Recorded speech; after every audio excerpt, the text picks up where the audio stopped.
Class 9 socialism in Europe and the Russia revolution, ये हम लोग पढ़ रहे थे। समाजवाद यूरोप में और रशियन यानी रूसी क्रांति।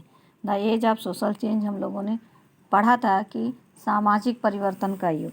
अब यहाँ से हम लोग पढ़ेंगे कि कहा था, हम लोगों ने यहाँ तक पढ़ा था कि 18th century,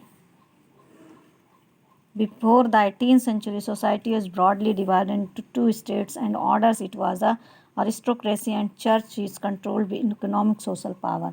और 18 सदी से पहले साम्राज्य मोटे तौर पर स्टेट और श्रेणियों में बटा हुआ था। स्टेट्स सामाजिक, आर्थिक और सत्ता पर, जो सामाजिक सत्ता थी उस पर चर्च का नियंत्रण था, यानी चर्च उसमें सब पावर जो थी वो चर्च के हाथ में था।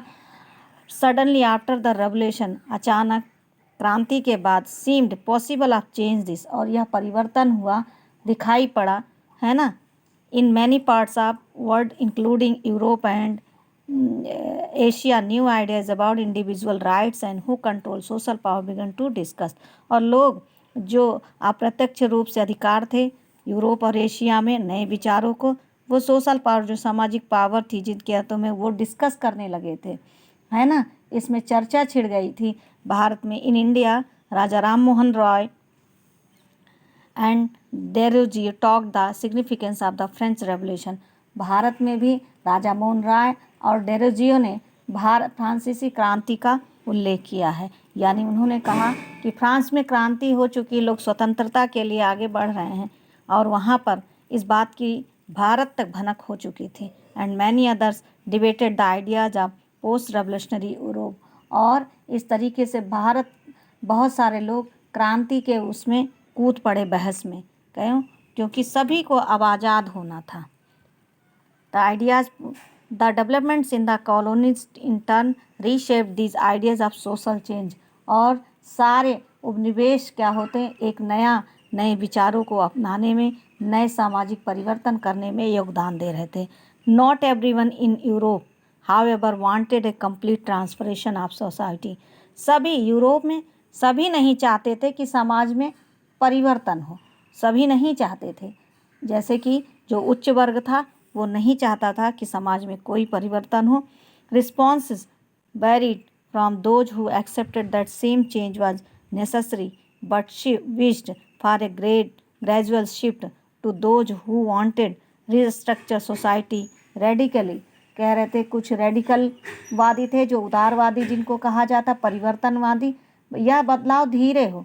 तैयार तो थे सभी चाहते थे कि परिवर्तन हो, लेकिन तुरंत बदलाव नहीं चाहते थे। वो चाहते थे कि धीरे धीरे परिवर्तन हो।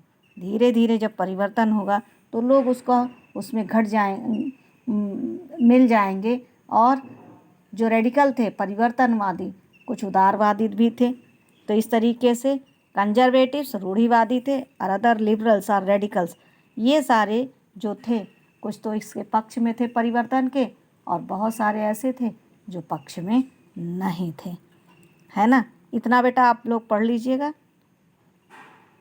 ये पैरा पूरा कर दे रहा है। What this see terms really mean in the context of the time, what separated these stand politics and what linked together. We must remember that these terms do not mean the same thing in contest or all times.